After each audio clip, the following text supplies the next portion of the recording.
It is the start of October, which means we are celebrating Halloween all month long with stories about characters and creatures that are often associated with Halloween. And for the first week, we are looking at a few stories about vampires. You know, old classic Count Dracula, although we're not covering that story.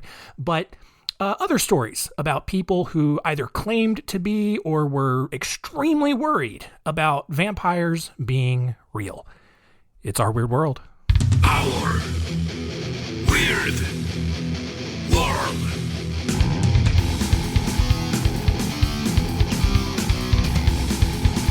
Welcome to Our Weird World. I'm your host, John Henson.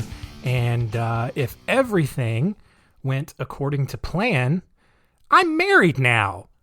Yay! I was going to add like some crazy celebration sound effects, but I just couldn't find one I liked. And I spent way more time than I like to admit looking for something. But yes, your boy is officially off the market. Granted, wasn't a lot of demand for all of this supply. So someone snatched up a good deal, and now I am married forever. Or at least until I die. I don't know what the rules are on that. Like, in whatever religious belief system you have, like, do people stay married, like, after they die? Because, like, the ceremony and the vows say, until death do us part. So, like, when you die, does that mean you're single again? Or do you, like, meet back up in the afterlife and be like, yeah, you want to keep going? I mean, did 50, 60 years already? Well, just make it an eternity or something. I don't know. Anyway, I don't know. This has already gone way off the rails for what this topic is going to be. But, yes, so as of today, we should be in Orlando on our honeymoon, and that's great. And I'm glad that I'm broadcasting this to the entire world so that someone can break into my house today or this week and steal nothing. Right? Look, I'm not going to lie to you guys. I'm doing okay, but I don't have anything worth stealing. So, you know, there's that. We also have a security system, so it's like, don't bother breaking in. Anyway, I am so distracted already on this episode. We're talking about vampires. All right. It's Halloween month, and we're looking at the stories of Enriqueta Martí, the Great New England Vampire Panic, Visago the Vampire, and the story of Jasmine Richardson. So all the wedding stuff aside, let's jump into this week's stories.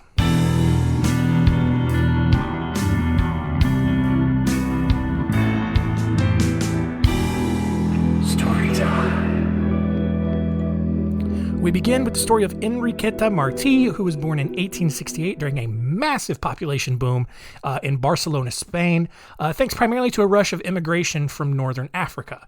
Now, unfortunately, a lot of those people who had immigrated to Barcelona were peasants whose favorite pastime was having kids, as always.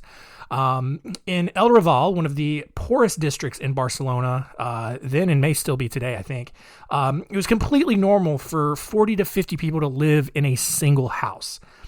Prostitution was rampant, with as many as an estimated 10,000 adolescent prostitutes and child thieves roaming the streets at all hours of the day.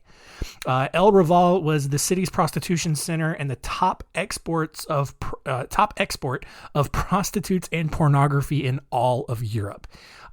Kids who somehow avoided becoming thieves and prostitutes were eventually just kidnapped and forced to work in sweatshops. I mean, this is a terrible place to live, right? Enriqueta, unfortunately, was one of those prostitutes. She tried living the married life, but actually found that prostitution was somehow a more preferable lifestyle, which bodes well for my marriage, really. If people believe that actually being a prostitute is more enjoyable than being married. Look, I'm not going to lie. I probably would get tired of being a prostitute myself. So I think I'm more cut out for married life than prostitute life, but you know, time will tell. By day, Enriqueta would walk the streets of Barcelona, begging at various convents and parishes, using children as props and guilt trips to get more money. But by night, she was then pimping out those same children while she spent time in El Liceu, an opera house in Barcelona, and a casino where Barcelona's wealthy elites came to her for business. And by business, I mean sex with kids, because, I don't know, Europe, I guess. But Enriqueta's audience typically wasn't just there to pork little kids. Along with being a madam, Enriqueta was also a practicing witch doctor. So any kids that she didn't feel like prostituting or were bad at it were then murdered, boiled down, and turned into magic potions. Hey, yo, look at that hard left turn.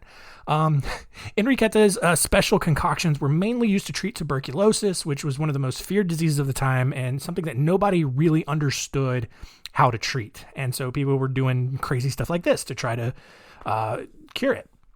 The body parts that Enriqueta did not use in her potions were just eaten instead. So, this is going real well.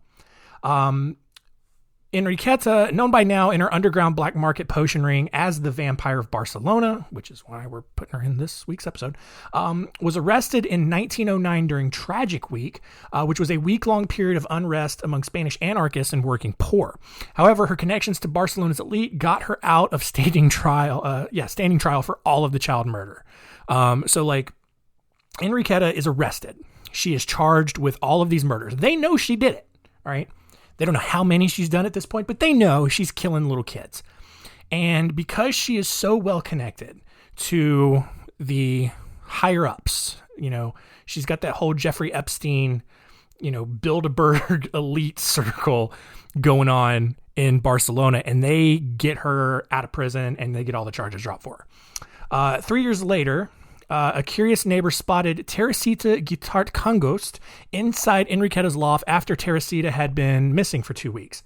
When police entered Enriqueta's home, using the excuse that people had been complaining of loose chickens in the neighborhood, because obviously that's going to be a problem in the worst slum in Barcelona, police found 2 live children and also a sack filled with bloody clothes. And look, probably, I'm guessing it was the bloody clothes that encouraged police to arrest her, but I don't know, maybe the 2 random kids who had fear in their eyes because they're probably like, hey, she's about to eat us. I don't know how Spanish kids talk. When police returned to inspect the house for a second time, they found another sack with 30 small bones inside. They also found fake walls and human remains stuffed in the ceilings. In one locked room, they found pitchers, jars, and bowls filled with human fat, coagulated blood, hair, powdered bones. And they also found pots with potions and ointments ready for sale. They found all of it, you guys. Police decided to investigate 2 other homes that Enriqueta had occupied where they found even more remains. Obviously, that was enough to send her to prison, but she was never tried for her crimes because, thankfully, if there's one thing that prisoners don't like, it's people who end up in prison for doing heinous things to kids, all right? Whether you murdered them or you just diddled them a little bit, you are not going to have a warm welcome in the prison system. And Enriqueta was lynched on a prison patio in 1913 by a gang of inmates 15 months after her incarceration as she waited trial. Unfortunately, because record keeping was so poor during that time, especially in El Raval, where people just, it was just so hard to keep track of everybody, no one really knows how many children Enriqueta Martí kidnapped and murdered over the course of her 20-year run as the Vampire of Barcelona. So, good start, right? Yeah, I think so. The next one, this is a dumb story. This is a real dumb story. Going over to America now, and we're about 200 years, I don't know why I said it like that. We're about 200 years removed from the Salem witch trial, and having gone a couple of centuries without waging war against supernatural entities that weren't real, people in New England decided that something fishy was going on in the late 19th century when a harsh tuberculosis outbreak plagued the entire region. During that time, people believed that tuberculosis flared up anytime a dead person rose from the grave and sucked the life out of their living relatives. So, look, I know the South gets a lot of flack for being stupid, but I don't think there's ever been a time where a sober Southern person, emphasis on sober because, meth. But I don't know that there's ever been a time where a sober Southern person truly believed that zombie vampires were running around and sucking the life out of the living to, I don't know, cure their own tuberculosis, I guess. I don't know. But tuberculosis at the time known regionally as consumption because it appeared to consume an individual's body from within. Basically, it's a bacterial infection, and it was easily spread to everyone living in the same household. But no one understood that. But for example, like when Ma died, Pa was typically close behind because the consumption had gotten him and slowly began draining his health, and because just the bacteria in the air and in the water particles and all that kind of stuff, we are all infectious disease experts at this point, had gotten into his system and contaminated him. Close relatives and paranoid townsfolk would then claim that Ma was actively using the power of Satan to drain the health of her family in order to keep herself alive, even though it was almost 100%. Actually, it was 100% not successful. So, basically someone gets tuberculosis and they're on their deathbed. And then all of a sudden, a couple more people in the house get tuberculosis. And then people, rather than logically thinking, oh, they got sick too, they think, oh, that first person is a vampire now. And they are draining the life from everyone else in the house to try to keep themselves alive. It's going to work. It never worked. But people kept believing it because, I don't know, they're stupid. But to combat this, bodies were often exhumed after burial so the internal organs could be burned to prevent the vampire zombie or the zombie vampires from rising from the grave and spreading the disease even further. Bodies that were found to contain liquid blood or having, quote, unusually fresh organs were deemed vampires and burned. I don't know what constitutes an unusually fresh organ, but whatever. For good measure, the corpse would then also be decapitated. Some people even inhaled the burning corpse's smoke and snacked on the ashes. I don't know why. Seems counterintuitive. No one knew why it would help, but desperate times called for desperate measures at this point. The most famous case of this during what came to be known as the Great New England Vampire Panic was that of Mercy Brown, who was preceded in death by her mother and her older sister. Neighbors in the town of Exeter, Rhode Island, of course, believed that the vampires, all these vampires running around, were out to kill the Brown family. But Mercy's father, George, was the only person in New England who apparently had common sense and dismissed the notion that vampires were real. Instead, George considered it a random punishment from God, like he was Job or something, and just kind of went on with it. It's just like, yeah, this is what happens. God hates me, I guess, so we're just going to keep going. But 2 months after Mercy herself contracted tuberculosis and died, George reluctantly gave in and let the townspeople exhume her body. And surprisingly, Mercy still had fresh blood in her system and had actually turned while inside the grave. She's been buried for 2 months. This was enough evidence to convince the villagers that Mercy was a zombie vampire and was in turn infecting her family and the entire town with the tuberculosis. They removed Mary's heart and burned her body. Her ashes were then mixed with water and given to her brother Edwin, who was also suffering from tuberculosis. That's so gross. He died 2 months later, by the way, but it's like, here, drink your sister's ashes. It'll heal you. It'll make you better. No, it won't. That's gross. But yeah, so eventually people wised up and figured out that tuberculosis was not caused by zombie vampires. Fast forward now 100 more years, and on November 25th, 1996, Visago, the 500-year-old vampire, entered the home of Naomi and Richard Windorf in Eustis, Florida. It's a small town about 40 miles north of Orlando. And Visago was there to rescue the Windorf's daughter, Heather, who was trying to run away from home. And the plan here was for Visago to take Heather, along with a few other girls who were in love with him, down to New Orleans, where they would live happily ever after and do cool voodoo vampire things, I guess. Visago and his accomplice, Howard Anderson, I guess he just didn't get a cool vampire name, entered the home through the unlocked garage and grabbed a crowbar because they had forgotten to bring their own weapons. And they were just lucky and found a crowbar in the garage. The two found Richard Windorf asleep on his couch, and Visago then proceeded to use the crowbar to beat him to death. Meanwhile, Naomi, who they were coming to rescue, was in the shower. And when she came out, Naomi was Richard's husband. And when she came out and found her husband dead on the couch and two random teenagers in her home, she lunged at the vampire, Visago, with a hot cup of coffee. And this angered Visago because, I don't know, I think vampires are cold or something, and coffee would probably burn a lot more. And Visago, I mean, he had originally planned to let her live, but when she dumped the coffee on him, he then beat her to death with the crowbar. Obviously, you probably know by now that Visago was not really a 500-year-old vampire. It was just a kid named Rod Farrell from Murray, Kentucky, who had adopted this persona of Visago after playing Vampire: The Masquerade, which is a tabletop role-playing game similar to like Dungeons and Dragons. So, old Rod was a well-adjusted guy, right?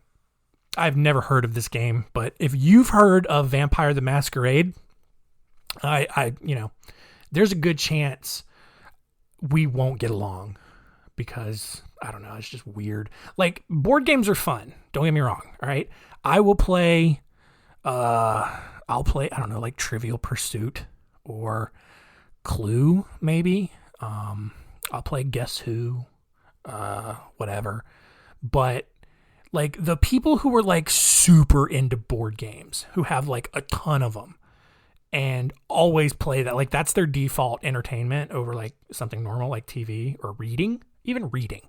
Yeah, those people are just weird. All right. That's how I feel. If you feel differently, that's cool. That's how the world turns. We have different opinions. But anyway, back to the end of this story here. After driving for 4 days, Rod, Howard Anderson, and a couple other people, and Heather, who they were coming to save anyway, were tricked by police into staying at a Howard Johnson's hotel after one of the girls called her mother asking for money. That's probably a weird phone call. She's like, "Hey, mommy, can you wire me $500 so me and my friends can continue having fun with the vampire man? Thanks. Love you." Farrell and his accomplice were sentenced to life in prison, while the other girls were given shorter sentences, probably because, they felt bad for him for being pretty stupid. But yeah, obviously that happened in Florida. Of course it did. So our last story here, another kind of short one. Story of Jasmine Richardson. In 2006, Jasmine Richardson, who was 12 years old at the time, met 23-year-old Jeremy Allen Stanky. I think it's Stanky. Steinke. Stanky. Well, let's see. If without the Ke, it would be Stein. Stanky. I think it's Stanky. I'm going to call him Stinky. Jeremy Allen Stinky at a punk rock show in Alberta. So already 12-year-old meets a 23-year-old at a rock show. Like nothing about that's going to end well. Jeremy told Jasmine that he was a 300-year-old werewolf and that he enjoyed the taste of blood. Jasmine, being 12 years old and totally into dumb things like that, fell in love with him. And I said he was a werewolf. I think he was a vampire. He was a vampire. So Jasmine's parents and friends heavily criticized her, as they should, for this relationship with a 23-year-old man who wore a vial of blood around his neck. Like, even if they were similar age, that's a questionable relationship. But to be 12 years old, like barely into puberty at that point, I'm guessing, I don't know how girl stuff works, but being 12 and hanging out and being in love, quote unquote, with a dude who's 23 and wears a vial of blood around his neck, it's so stupid. But none of that mattered to Jasmine. It was young love, and the weird little couple was totally going to make it, you guys. Well, one night after watching the 1994 film Natural Born Killers, Jeremy decided it would be a good idea to recreate the plot of that movie in real life, right? I've never seen the movie. I couldn't tell you what the plot is, but this is basically, I think, what happened. On April 23rd, 2006, Jasmine's parents, Mark and Deborah, were found dead in their basement, and her 8-year-old brother, Tyler, was found dead upstairs. Authorities thought that Jasmine had been abducted, but found her with Jeremy Stinky in Saskatchewan the next day. While in custody, the two confessed to all of the murders. Jasmine was sentenced to 10 years in prison because she was only 12 at the time of the murder, and Canadian laws actually prevented anyone under the age of 14 from being sentenced as adults. An additional 4 years at a psychiatric institution and another 4 years of conditional supervision were added because I'm guessing she was just incredibly stupid, and Canadian authorities just could not bear the thought of her being just let out into the wild.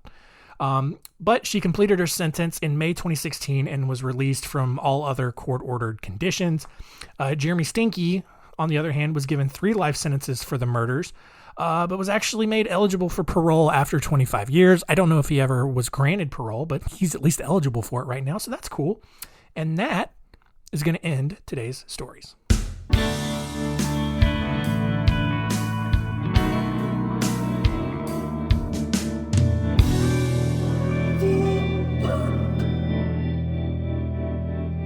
There we go.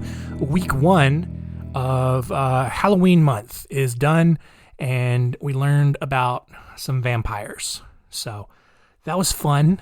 And like the story of Count Dracula is pretty well known. I don't know that I'll ever actually cover it on this podcast, just because at this point it's such a well-known story. But I don't know. Maybe we'll do it in the future. I don't know. I enjoy these lesser known stories so much more. And so with that, let's see what we learned this week.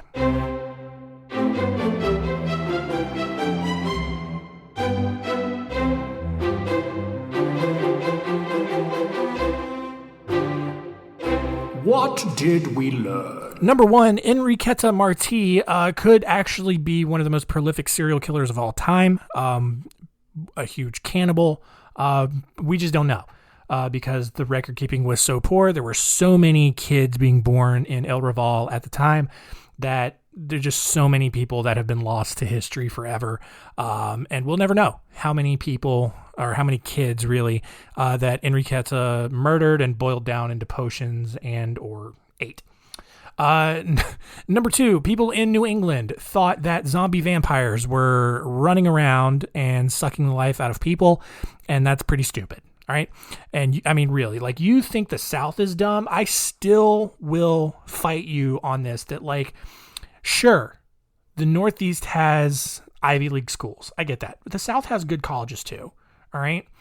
And I think that there's no clear winner when it comes to who or what the dumbest part of the country is, because New England will give you a run for your money. All right. I don't know why I don't, maybe it's just me, but they seem to have this reputation that they're a little bit more refined.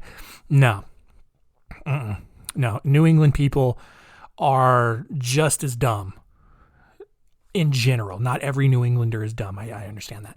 But man, it's a closer competition than you might think. All right. And number 3, look, if someone comes up to you and says that they are a 300-year-old or a 500-year-old vampire, just go ahead and walk away, because they're lying. More than likely, they just play a little too much, too many RPG games, and they've just bought into it too much. Their mental health is not very stable. And just, get away before they somehow convince you to murder your family. All right? Cool.